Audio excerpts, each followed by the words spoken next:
10th class में आर्थिक अवधारणा व नियोजन वाला अपना टॉपिक चल रहा था और पीछे वाली कक्षा में हम लोगों ने राष्ट्रीय आय के साथ साथ जो प्रति व्यक्ति आय है उसके बारे में पढ़ा था कि प्रति व्यक्ति आय किसे कहते हैं, उसका सूत्र क्या है और प्रति व्यक्ति आय ज्ञात करना क्यों आवश्यक है। यानी आर्थिक कल्याण के लिए और उस देश में व्यक्ति की जो दशा है या व्यक्ति का जो कल्याण है वो निर्धारित करने के लिए, जानने के लिए प्रति व्यक्ति आय को जानना जरूरी है। अब हम आपको अगला जो टॉपिक अपना जो महत्वपूर्ण है उस टॉपिक के ऊपर चलते हैं, वो है भारत में राष्ट्रीय आय की गणना। भारत में राष्ट्रीय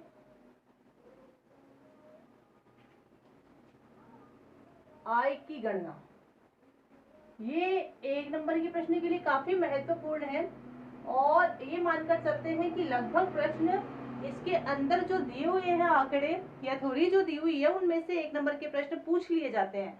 तो सबसे पहले हम आते हैं कि स्वतंत्रता से पूर्व, देखिए स्वतंत्रता से पूर्व भारत में राष्ट्रीय आय की गणना करने के लिए, राष्ट्रीय आय का पता लगाने के लिए ऐसी कोई स्वतंत्र संस्था नहीं थी। यानी स्वतंत्रता से पूर्व हमारे पास ऐसी कोई संस्था नहीं थी जो राष्ट्रीय आय की गणना कर सके, राष्ट्रीय आय का पता लगा सके।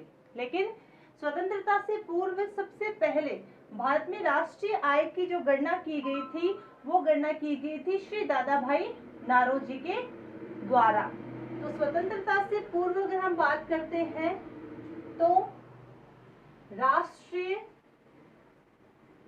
आय की प्रथम गणना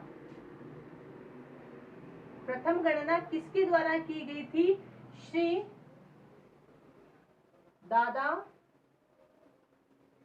भाई नौरोजी के द्वारा, अर्थशास्त्री थे, नौरोजी के द्वारा की गई थी। और कब की गई थी? 1868 में। ये महत्वपूर्ण है, परीक्षा की दृष्टि से ये प्रश्न बहुत बार पूछा जा चुका है। हाफ ईयरली की बात करते हैं तो उसमें भी आ जाता है कि स्वतंत्रता से पूर्व भारत में राष्ट्रीय आय की गणना किसके द्वारा की गई थी, कब की गई थी। यानी दोनों दो प्रश्न है इसके अंतर्गत और दोनों ही अलग अलग पूछे जाते हैं। और प्रश्न क्या आएगा कि स्वतंत्रता से पूर्व भारत में राष्ट्रीय आय की गणना किसके द्वारा, किनके द्वारा की गई। तो स्वतंत्रता से पूर्व भारत में राष्ट्रीय आय की गणना जो की गई थी वो श्री दादा भाई नौरोजी के द्वारा की गई थी। और ये जो गणना करने की जो डेट है वो डेट कितनी है? 1868 ईस्वी में। अब देखिए उसके बाद भी, यानी दादा भाई नौरोजी के द्वारा बाद भी कई विद्वानों के द्वारा भारत में राष्ट्रीय आय की गणना करने का प्रयत्न किया गया, लेकिन उनके जो राष्ट्रीय आय की गणना करने के जो आधार थे वो पूर्ण नहीं थे। यानी उनके पास जो राष्ट्रीय आय करने का आधार था, स्तर था, वो पूर्ण नहीं था। इससे स्वतंत्रता के बाद में भारत में प्रथम बार राष्ट्रीय आय की जो गणना की गई थी वो की गई थी राष्ट्रीय आय समिति के द्वारा। तो अब दूसरा करते हैं स्वतंत्रता के बाद। ये तो स्वतंत्रता से पूर्व की घटना है। अब हम करते हैं स्वतंत्रता के बाद। स्वतंत्रता के बाद में भारत में देखिए राष्ट्रीय आय की गणना करने के लिए श्री पी.सी. महालनोबिस, श्री पी.सी. महालनोबिस इनकी अध्यक्षता में, यानी राष्ट्रीय आय की गणना करने के लिए स्वतंत्रता के बाद में पी.सी. महालनोबिस की अध्यक्षता में एक राष्ट्रीय आय समिति का गठन किया गया। की अध्यक्षता में राष्ट्रीय आय समिति का क्या किया गया? गठन किया गया। और ये गठन कब किया गया? सन 1949 में। ये कब हुआ? 1949 में हुआ। वापस देखिए प्रश्न बहुत ही सरल है, सीधा है कि स्वतंत्रता से पूर्व अगर हम देखें तो भारत में सबसे पहले जो राष्ट्रीय आय की गणना की थी वो श्री दादा भाई नौरोजी के द्वारा की गई थी। अर्थशास्त्री थे ये बाद में। और इन्होंने ये जो आर्थिक निर्गमन का सिद्धांत दिया था दादा भाई नौरोजी के द्वारा ही दिया गया था। ब्रिटिश शासन काल में भारत का जो पैसा था वो विदेशों में जाता था, यहाँ की जो धन संपदा थी वो धीरे धीरे विदेशों में जा रही थी, और इस बात का खंडन उन्होंने किया कि भारत का जो धन है वो विदेशों में नहीं जाना चाहिए। इन्होंने ही सबसे पहले आर्थिक निर्गमन का सिद्धांत दिया था। अर्थशास्त्री थे ये महान दादा भाई नौरोजी। इनके द्वारा भारत में स्वतंत्रता से पूर्व पहली बार राष्ट्रीय आय की गणना की गई थी। अब हम देखते हैं स्वतंत्रता के बाद। तो स्वतंत्रता के बाद श्री पीसी महालनोबिस की अध्यक्षता में राष्ट्रीय आय की गणना करने के लिए एक राष्ट्रीय आय समिति का गठन किया गया, और ये गठन कब किया गया? 1949 में किया गया। अब इसके बाद में इन्होंने अपनी जो पहली रिपोर्ट थी वो 1951 और अंतिम रिपोर्ट जो है 1955 में प्रस्तुत की। यानी राष्ट्रीय आय समिति ने अपनी प्रथम रिपोर्ट, इसको कर रही हूँ, राष्ट्रीय आय समिति ने अपनी प्रथम जो रिपोर्ट थी, प्रथम रिपोर्ट का मतलब राष्ट्रीय आय की जो गणना की उसकी पहली रिपोर्ट 1951 में प्रस्तुत की, और अंतिम जो रिपोर्ट है वो कब? 1955 में। अंतिम रिपोर्ट वो 1955 में प्रस्तुत की। ये बहुत ही, यानी जो जो बोर्ड पर चल रहा है आपको दिख रहा है, ये मानकर चलो कि 101% चांसेस है इनके पूछने के। तो राष्ट्रीय आय समिति ने अपनी प्रथम रिपोर्ट कब पेश की? 1951 में, और अंतिम रिपोर्ट कब पेश की? 1955 में। और ये 1955 से ही क्या कर रहा है? भारत में राष्ट्रीय आय की गणना। राष्ट्रीय आय समिति 1955 से ही भारत में राष्ट्रीय जो आय है उसकी गणना कर रही है। यानी 1955 से निरंतर भारत में राष्ट्रीय आय समिति के द्वारा क्या किया जा रहा है? राष्ट्रीय आय की गणना की जा रही है। और राष्ट्रीय आय की गणना का कार्य,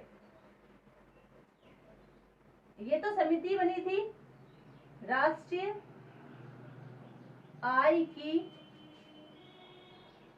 गणना का कार्य कौन करता है? ये महत्वपूर्ण है, सीएसओ करता है, केंद्रीय सांख्यिकी संगठन। ये नाम आपको रटना है इसका, सीएसओ, केंद्रीय सांख्यिकी संगठन। ये करता है राष्ट्रीय आय की गणना का। भारत में राष्ट्रीय आय की गणना का कार्य कौन करता है? भारत में राष्ट्रीय आय की गणना का कार्य सीएसओ करता है, केंद्रीय सांख्यिकी संगठन। आपकी किताब में इसका इंग्लिश का पूरा नाम दिया हुआ, वो भी आप लिखोगे। अब मैं आपको वापस स्टेप बाय स्टेप बता रही हूँ कि कौन सा जो नोट्स के रूप में आपको करना क्या है। आपको सबसे पहले स्वतंत्रता से पूर्व भारत में राष्ट्रीय आय की गणना किसने की, ये लिखना है। स्वतंत्रता के बाद में ये आपको पॉइंट लिखने हैं कि राष्ट्रीय आय समिति का गठन किसकी अध्यक्षता में किया गया? पीसी महालनोबिस की अध्यक्षता में किया गया। कब इस समिति का गठन हुआ? 1949 में। इस समिति ने अपनी पहली रिपोर्ट कब प्रस्तुत की? 1951 में। अंतिम रिपोर्ट इसने कब प्रस्तुत की? 1955 में। और भारत में राष्ट्रीय आय की गणना का कार्य कौन करता है? केंद्रीय सांख्यिकी संगठन यानी सीएसओ। 1955 से ये निरंतर कार्य कर रहा है। यहाँ तक तो क्लियर हो गया, यानी हम लोगों ने राष्ट्रीय आय जो है उसका अध्ययन कर लिया है। अब अपने पास जो अगला टॉपिक आएगा, यानी आपको ये करना ही है।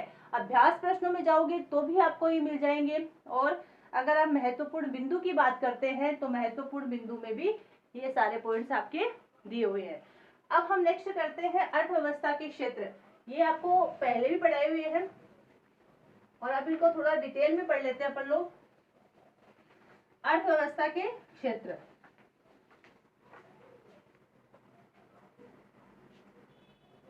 टॉपिक क्या रहेगा? अर्थव्यवस्था के क्षेत्र। ये बात, क्षेत्र वाली बात मेरे द्वारा पहले भी आपको बताई हुई है कि देश की अर्थव्यवस्था को निर्धारित करने वाले कितने क्षेत्र हैं। किसी भी देश की अर्थव्यवस्था को निर्धारित करने वाले 3 क्षेत्रक हैं। पहला प्राथमिक क्षेत्रक है, दूसरा द्वितीय क्षेत्रक है, और तीसरा तृतीय क्षेत्रक है। प्राथमिक क्षेत्र में वो क्रियाएं सम्मिलित होती है जो प्राकृतिक संसाधन है, इसे कृषि क्षेत्र भी कहा जाता है। द्वितीय क्षेत्र में वो क्रियाएं सम्मिलित है जो विनिर्माण से संबंधित है, इसे औद्योगिक क्षेत्र भी कहा गया है या उद्योग क्षेत्र भी कहा गया है। और तीसरी जो तृतीय क्षेत्र है, इसमें वो क्रियाएं संचालित की जाती है जो प्राथमिक और द्वितीय क्षेत्र को सहयोग प्रदान करती है, इसे सेवा क्षेत्र के नाम से भी जाना जाता है। तो हम 1 बाय 1 इनका अध्ययन करेंगे, बहुत महत्वपूर्ण है ये टॉपिक भी। सबसे पहले मैं आपको बता दूं कि हम अपने विभिन्न आर्थिक गतिविधियों में लोगों को देखते हैं तो वो क्या करते हैं, विभिन्न प्रकार की आर्थिक गतिविधियां करते रहते हैं। यानी हम अगर आसपास नजर दौड़ाएंगे तो प्रत्येक व्यक्ति कोई ना कोई क्षेत्र में काम करता हुआ मिलेगा। जैसे मान लीजिए कि यहाँ पर कोई किसान है, वो सब्जी वगैरह फसल का उत्पादन कर रहा है तो वो प्राथमिक क्षेत्र से जुड़ा हुआ है।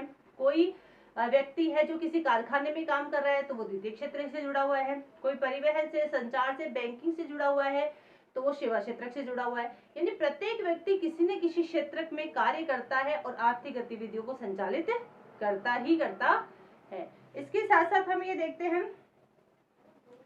कि अलग अलग गतिविधियां होती है। जैसे मैंने अभी अब आपको बताया, कृषि से संबंधित हो गई, द्वितीय क्षेत्र से संबंधित हो गई और तृतीय क्षेत्र से संबंधित हो गई।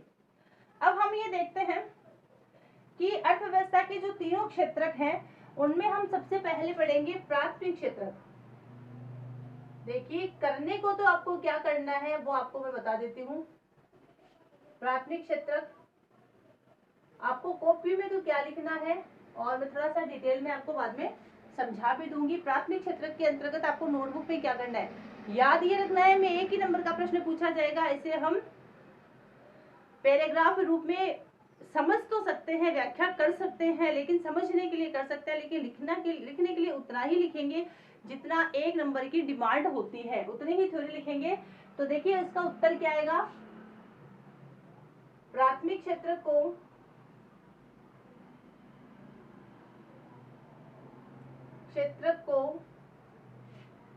कृषि क्षेत्र भी कहा जाता है।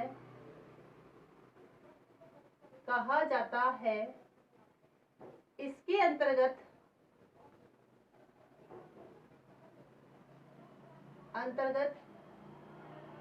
निम्न क्रियाएं सम्मिलित है। यानी अब इसके अंतर्गत कौन कौन सी क्रियाएं सम्मिलित है, तो प्राथमिक क्षेत्र की अगर हम बात करते हैं तो प्राथमिक क्षेत्र में क्या आता है, पशुपालन आता है। इसके बाद में आता है मुर्गी पालन आता है। बाद में आता है मत्स्य पालन आता है। इसके बाद में आता है डेयरी, खनन, फिर आता है वनीकरण आदि। इतना ही हमें एक नंबर के प्रश्न में उत्तर लिखना है। अगर आपको एक नंबर का प्रश्न पूछा जाता है कि प्राथमिक क्षेत्र में कौन कौन सी गतिविधियों को सम्मिलित किया जाता है, तो वहां पर आपको खाली गतिविधियों के नाम ही पूछे जा रहे हैं, परंतु हमें उत्तर के रूप में इन सारी गतिविधियों को करना है। कि प्राथमिक क्षेत्र को हम कृषि क्षेत्र भी कहते हैं। इसमें कौन कौन सी गतिविधियों को सम्मिलित किया जा रहा है, तो इसमें पशुपालन है, मुर्गी पालन है, मछली पालन है, डेयरी है, खनन यानी खनिजों को खोदना है, वानिकी यानी वनों से संबंधित जो कार्य है वो सब प्राथमिक क्षेत्र के अंतर्गत ही सम्मिलित किए जाते हैं। अब इसकी थोड़ी सी डिटेल किताब की जो थ्योरी दी हुई है उसके अंतर्गत भी हम पढ़ लेते हैं। देखिए, किताब की मैं अगर बात करती हूँ तो मैं आपको साथ साथ लेकर चल रही हूँ किताब में कि क्या चीज दी हुई है। जिनके पास किताब नहीं वो भी थोड़ा सा देखें। देखिए, यहाँ पर अर्थव्यवस्था के 3 क्षेत्र दिए हुए हैं और इन 3 क्षेत्रों में सबसे पहले प्राथमिक क्षेत्र दिया हुआ है। तो प्राथमिक क्षेत्र में उन गतिविधियों को सम्मिलित किया जाता है जिनमें प्राकृतिक संसाधनों को प्रत्यक्ष रूप से उपयोग में लेकर उत्पादन किया जाता है। अब देखिए, यहाँ पर प्राकृतिक संसाधन कौन से, जैसे मान लो लोहा है। लोहा क्या है, खनिज है, तो ये प्राकृतिक संसाधन हो गया। ठीक है, तो ये प्राकृतिक संसाधनों का हम क्या करेंगे, उपयोग करेंगे। तो ये किससे संबंधित हो गया प्राकृतिक संसाधन, ये प्राथमिक क्षेत्र से संबंधित हो गया। यानी ये अभी क्या है, खनिज है। लोहा क्या है, अभी खनिज है, कच्चे रूप में है, कच्चे रूप में है। तो कच्चा रूप किससे संबंधित हो गया, प्राथमिक क्षेत्र से संबंधित हो गया। इसके साथ देखिए उदाहरण दिया गया है, जैसे कपास की खेती, यह मौसमी फसल है। कपास के पौधे की वृद्धि के लिए मुख्यतः प्राकृतिक कार्य जैसे वर्षा, सूर्य का प्रकाश और जलवायु पर निर्भर है। कपास एक प्राकृतिक उत्पाद है। इसी प्रकार डेयरी, खनन इत्यादि भी प्राकृतिक संसाधनों का उपयोग करके वस्तु का उत्पादन करते हैं। इन्हें प्राथमिक क्षेत्र की गतिविधियां कहा जाता है। तो किताब वाली लैंग्वेज आपको कम समझ में आएगी, आपको अगर उत्तर करना है तो यही करना है। बस इसमें किताब में ये बात समझाई गई है कि जो प्राकृतिक संसाधनों का उपयोग हम करते हैं वो प्राथमिक क्षेत्र के अंतर्गत आते हैं। तो जो प्राकृतिक संसाधन है उनका उपयोग प्राथमिक क्षेत्र के अंतर्गत किया जाता है। खाली समझने वाली यही बात है। अब हम चलते हैं द्वितीय क्षेत्र पर। तो चलते हैं हम दूसरे द्वितीय क्षेत्र।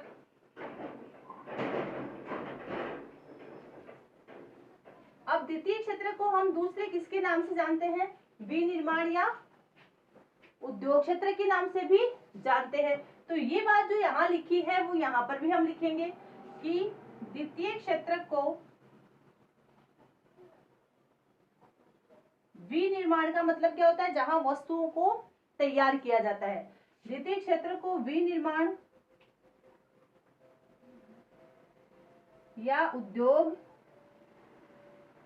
क्षेत्र भी कहा जाता है,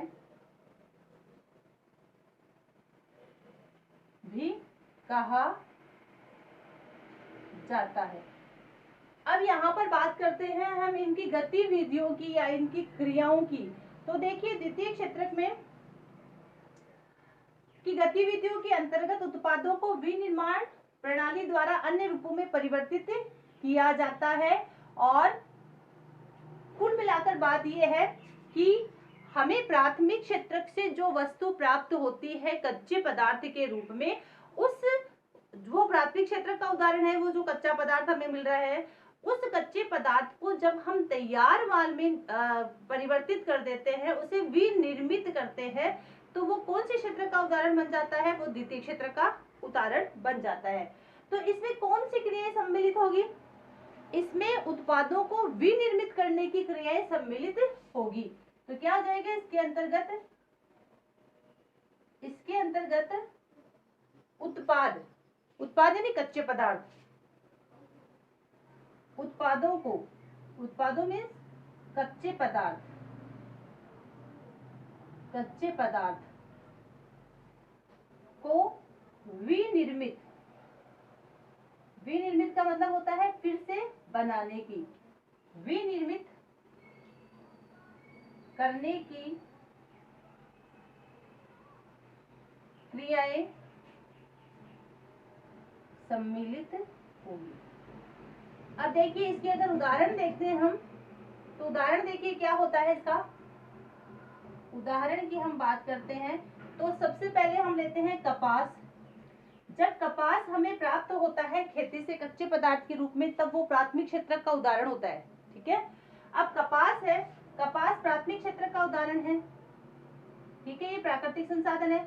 अब कपास से हमने क्या तैयार किया, हमने सूती वस्त्र तैयार किया। तो देखिए कपास जहां प्राथमिक क्षेत्र का उदाहरण है, वहां सूती वस्त्र जो है वो द्वितीय क्षेत्र का उदाहरण है, क्योंकि प्राथमिक जो कच्चा पदार्थ है उसे हमने विनिर्मित किया है, उसे हमने तैयार किया है। दूसरा उदाहरण अगर हम लेते हैं तो गन्ना है। गन्ना प्राथमिक क्षेत्र का उदाहरण है और गन्ने से हमने क्या बनाई, शक्कर या गुड़ चीनी बनाई। तो ये किसका उदाहरण हो गया, ये द्वितीय क्षेत्र का उदाहरण हो गया। तो कुल मिलाकर बात यह है कि हमने विनिर्माण वाले जो चैप्टर था उसके अंतर्गत भी हमने ये पढ़ा कि कच्चे पदार्थ को मूल्यवान पदार्थ में परिवर्तित करके उसके मूल्य में वृद्धि करना क्या कहलाता है, विनिर्माण कहलाता है। तो यहाँ गन्ना कच्चा है, शक्कर क्या है, विनिर्मित है, तो इसके मूल्य में क्या हो जाएगी, वृद्धि हो जाएगी। इस तरह से ये जो प्रश्न है ये आपको अपनी नोटबुक में जैसे मैंने बोर्ड पर करवाया है, आप अगर इसी तरह से करते हो तो आपके नंबर नहीं कटेंगे। क्यों, क्योंकि एक नंबर के अंतर्गत कितने शब्दों में उत्तर देना होता है 10 शब्द मांगता है, अपने पास शब्द ज्यादा है लेकिन अपने नंबर कटाने की गुंजाइश कहीं रखी नहीं है। तो इस तरह से एक एक नंबर के प्रश्न आपको अपनी नोटबुक में करने हैं। आगे आने वाली कक्षाओं में हम अर्थव्यवस्था की जो तीसरा क्षेत्रक है वो कंप्लीट करेंगे। Thank you.